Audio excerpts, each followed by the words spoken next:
શહેરની પ્રતિષ્ઠિત નવરત્ના યુનિવર્સિટી ખાતે આયોજિત વાર્ષિક લો ફેસ્ટ વર્ડિકસ 2.0નું આજે ભવ્ય સમાપન થયું। 3 દિવસ ચાલેલા લો ફેસ્ટમાં અલગ અલગ શહેરમાંથી પ્રતિષ્ઠિત 14 ટીમોએ ભાગ લીધો હતો અને તેમને પોતાની દલીલ શક્તિ અને કાયદાની સમજણનું પ્રદર્શન કર્યું છે। તારીખ 28 ફેબ્રુઆરીના રોજ યોજાયેલ વર્ડિક્ટસ ફંક્શનમાં ગુજરાત વિધાનસભાના પૂર્વ અધ્યક્ષ અને પૂર્વ કેબિનેટ મંત્રી શ્રી રાજેન્દ્ર ત્રિવેદી મુખ્ય અતિથિ તરીકે ઉપસ્થિત રહ્યા હતા। આ મહોત્સવનું મુખ્ય આકર્ષણ ન્યાયના મહારથીઓની ઉપસ્થિતિ રહી હતી। મોક કોર્ટ સ્પર્ધામાં ન્યાયમૂર્તિ આશુતોષ જે શાસ્ત્રી, વરિષ્ઠ ધારાશાસ્ત્રી દુષ્યંત દવે અને સુપ્રીમ કોર્ટના એડવોકેટ અમિત પાઈએ નિર્ણાયક તરીકે સેવા આપી હતી। વિદ્યાર્થીઓની કાયદાકીય સમજને પારખી હતી, તો બીજી તરફ પાર્લામેન્ટરી ડિબેટમાં રાજેન્દ્ર ત્રિવેદીએ વિદ્યાર્થીઓને સંસદીય પ્રણાલી અને તર્કબંધ દલીલોના પાઠ ભણાવ્યા હતા। ક્લાયન્ટ કાઉન્સેલિંગમાં એડવોકેટ કૌશિક ભટ્ટે સ્પર્ધકોનું માર્ગદર્શન કર્યું હતું। દેશભરમાંથી નોંધાયેલી 102 ટીમોમાંથી પસંદગી પામેલી શ્રેષ્ઠ પ્રતિભાઓ વચ્ચે સેમીફાઇનલ અને ફાઇનલ રાઉન્ડમાં રસાકસી જોવા મળી હતી। વિજેતાઓએ મહાનુભાવોને હસ્તે પુરસ્કાર આપી પ્રોત્સાહિત કરવામાં આવ્યા હતા। નવરત્ના યુનિવર્સિટીના આ આયોજનને સાબિત કર્યું કે વડોદરા કાયદાકીય શિક્ષણ અને બૌદ્ધિક ચર્ચાનું અગ્રણી કેન્દ્ર બની રહ્યું છે। કાયદાના આ રણ મેદાનમાં વિદ્યાર્થીઓએ માત્ર જીત જ નહીં પરંતુ અનુભવનું અમૂલ્ય ભાથું પણ મેળવ્યું છે। नहीं आए, you have been selected by Almighty God। कि आपको वकील बनना है, आपको न्याय दिलाना है लोगों को, और न्याय दिलाने के लिए आपको खुद को भी न्यायपूर्ण रहना है। You have to take side of truth। इसका ये मतलब नहीं है हम प्रैक्टिसिंग ऑन क्रिमिनल साइड। मेरे यहाँ केस वाले बहुत सारे आते हैं, ये single murder, double murder, triple murder, 44 murder, 14 murder, 40 murder, 60 murder सब आते हैं। तो but because we are advocate, crime किया है नहीं किया है वो अपना सब्जेक्ट नहीं है। हमारा सब्जेक्ट है उसको best of the best legal advice देना, लीगल हेल्प करना, और उसमें कोई गलती नहीं है, कोई पाप नहीं है। आप किसी को उसका अधिकार का प्रोटेक्शन कर रहे हैं। तो वकील बन गए तो इलेक्शन लड़े। मैंने अभी कहा जहां पार्लियामेंट्री डिस्कशन चल रहा था, बच्चों ने बहुत अच्छा, I must congratulate your student. जो लड़कियां आई थी हमारी बहनें, वो इतना अच्छा प्रेजेंटेशन कर रही थी, इतने अच्छे एक्सप्रेशन से कर रही थी, तो मुझे लगा कि ये झैंकी वाले जो है हमारा कोई क्लास ही नहीं है। इतना अच्छा प्रेजेंटेशन था उनका, सबको कॉन्ग्रेचुलेट किया। મારું નામ ધ્રુવીન પંચોલી છે અને અમે આણંદ લો કોલેજમાંથી અમારી ટીમ આવેલી હતી અહીંયા। નવરત્ના યુનિવર્સિટીએ વર્ડિક્ટસ 2.0 કે એનું સેકન્ડ વર્ઝન લોન્ચ કર્યું હતું, જેમાં એ લોકોએ એક ઇવેન્ટ પાર્લિમેન્ટરી ડિબેટ એ લોકોએ ઇન્ટ્રોડ્યુસ કરી હતી, જેમાં એ લોકોએ આખા ઇન્ડિયાભરમાંથી પાર્ટિસિપન્ટ્સને યુનિવર્સિટીને ઇન્વાઇટ કરી હતી। એના ભાગરૂપે અમે આવ્યા હતા અહીંયા। જો સાચું કહું ને તો મેં કદાચ ઘણી બધી ઇવેન્ટમાં બારે જઈ ચૂકેલ છું, પણ મારો અત્યાર સુધીનો સૌથી બેસ્ટમાં બેસ્ટ એક્સપિરિયન્સ એ નવરત્ના યુનિવર્સિટી ખાતે રહેલ છે।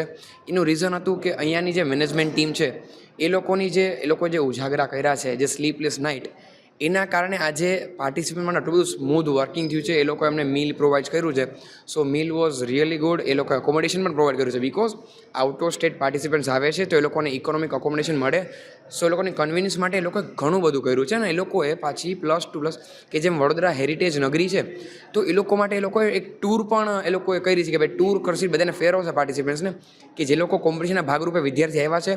અને બીજો એક ખાસ ફાયદો એ હતો કે આ સ્પર્ધાના બાને ઘણા બધા નવા વિદ્યાર્થીઓને મળવાનું થયું, એ લોકો સાથે મિત્રતા થઈ અને એક સર્કલ મોટું થયું। આજે ખબર પડી કે આવી યુનિવર્સિટીમાં બધું એજ્યુકેશનની બધી વાતચીત થઈ, બીજી બધી પોલિટિકલ ડિસ્કશન થઈ અને જાતની વાર્તાલાપ કરવાનો અમને ચાન્સ મળ્યો અહીંયા। અને લાસ્ટ નાઇટ આ લોકોએ કલ્ચરલનું રાખ્યું હતું કે જેમાં આ લોકોના યુનિવર્સિટીના પ્રોફેસર્સ છે, ફેકલ્ટીઝ છે, આ લોકોની મેનેજમેન્ટ ટીમ, એ લોકોએ જાતના ટેલેન્ટ કે જેમ કે સોંગ્સ પ્રેઝન્ટ કર્યા, બેન્ડ પ્રેઝન્ટ કર્યું, ડાન્સ પ્રેઝન્ટ કર્યો, એ બહુ જ જોરદાર હતો, બહુ જ મજા આવી। અને છેલ્લે લોકોએ બધા માટે ડાન્સ માટેનું અરેન્જમેન્ટ કર્યું છું, બહુ જ મજા આવી। અમારો નંબર દ્વિતીય આવ્યો છે, મેં બીજા ક્રમાંકથી મેં જીત્યા છીએ। મારી ટીમનો સપોર્ટ કહું ને તો ખરેખર બહુ જ જોરદાર હતો। મારી ટીમમાં પણ ખાસ કરીને અમારી ટીમમાં એવું નહોતું કે કોણ લીડર છે કોણ લીડર નથી, પણ દરેક લોકોને સરખું માન મળ્યું હતું અને દરેક લોકોએ એકદમ દિલથી એકદમ ઇન્ટરેસ્ટથી કે કાંઈક નવું શીખવું છે એ ભાવના સાથે આવ્યા. અને અમને ખુશી એ વાતની છે કે અમે અમારી જિજ્ઞાસા છે એને પણ અહીંયા પોષણ મળ્યું, કે અમને પણ કાંઈક નવું શીખવા મળ્યું કે આગળ હવે આવી પછી કોઈ સ્પર્ધામાં જઈએ તો ત્યાં શું કરીને જવું જોઈએ, શું વસ્તુનું ધ્યાન રાખવું જોઈએ, એ બધું પણ જાણવા મળ્યું. ને અહીંયા જે બધા મહાનુભાવ આવ્યા હતા એમને મળવા મળ્યું, એનાથી મોટો લાભો શું હોઈ શકે છે.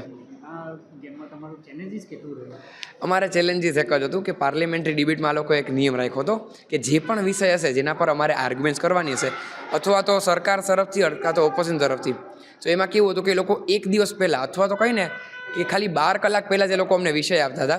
સો એકદમ જ ઝડપથી ઘણું બધું રિસર્ચ કરવું પડે એમ હતું. અને બીજું ચેલેન્જ અમારા માટે એ હતું કે અમે લોકો એકોમોડેશન નહોતું લીધું, અમે લોકો અપડાઉનનું સિલેક્ટ કર્યું હતું. તો એના કારણે જરાક પાછું જવામાં જરાક લેટ થઈ જતું હતું અને ઊંઘવાનો સમય થોડો ઓછો મળી રહેતો હતો. એ તો અમારી ખુદની લીધે થયું હતું. બાકી એ લોકોની મેનેજમેન્ટ ટીમ બહુ જ સ્મૂધલી વર્ક કર્યું છે. અમે ખરેખર હું એપ્રિશિએટ કરું છું આ લોકોની મેનેજમેન્ટ ટીમે, જે લોકોએ એકોમોડેશન, મીલ, ટૂર આ બધું જે અરેન્જ કર્યું છે, cultural night. Really appreciate their efforts. Dhruvin Pancholi. तो हमारा ये वर्डिक्टस 2.0 वर्जन था, जो हमारे यहाँ पे हमने 5 कंपटीशन किए थे, जहाँ पे एक हमने parliamentary debate, client counselling, moot court competition, contract drafting competition और लॉ क्विज कंपटीशन किया था. 100 टीम से ऊपर पूरी इंडिया से आए थे हमारे यहाँ पे, जहाँ पे से हमने प्रिलिमिनरी राउंड 15, 16, 17 तारीख को किया था, जिसमें से अभी 14 टीम्स आई थी. तो 100 यूनिवर्सिटी में से अभी 14 टीम्स हमारे यहाँ पे आए थे, जो यूनिवर्सिटीज़ ग्रेटर नोएडा, पुणे, इंदौर, पुणे, इतनी सारी जगहों से हमारे यहाँ पे आए थे. हमारे यहाँ पे अभी जो वैलिडिक्टरी सेशन हमने आज कंडक्ट किया था, वहाँ पे हमने जस्टिस आशुतोष शास्त्री, जो फॉर्मर गुजरात हाई कोर्ट के जज हैं, फिर हमने यहाँ पे सीनियर एडवोकेट दुष्यंत दवे, जो अभी रिटायर हुए हैं सुप्रीम कोर्ट से, एडवोकेट ऑन रिकॉर्ड अमित पाई, जो सुप्रीम कोर्ट में अभी प्रैक्टिस करते हैं, और एडवोकेट राजेंद्र त्रिवेदी, जो former minister Gujarat legislative assembly और गुजरात गवर्नमेंट के फॉर्मर मिनिस्टर रह चुके हैं. ये सब हमारे यहाँ पे अभी आए हुए थे. तो ये हमारे यहाँ पे हर साल में हम एक बार कंडक्ट करते हैं. एनुअल इवेंट है हमारे बच्चों का. ये पूरा का पूरा इवेंट हमारे बच्चों ने ही किया है. इस इवेंट में जो हमारी स्टूडेंट बॉडी कमेटी होती है, उसने ये पूरा का पूरा ऑर्गेनाइजेशन से लेके, इनविटेशन से लेके और कंपटीशन कंडक्ट से लेके सब कुछ हमारे बच्चों ने ही किया है. तो हमारे बच्चों के लिए प्लस ये जो बाहर के बच्चों पे हैं, उनको एक्सपीरियंस मिलता है कि moot court, client counselling, debate ये कैसे कर सकते हैं, उसके लिए उनको एक्सपीरियंस मिला जाता है. तो उनके लिए भी ये बहुत अच्छा है. मेरा नाम डॉक्टर चंद्रिका तेवतिया राज है.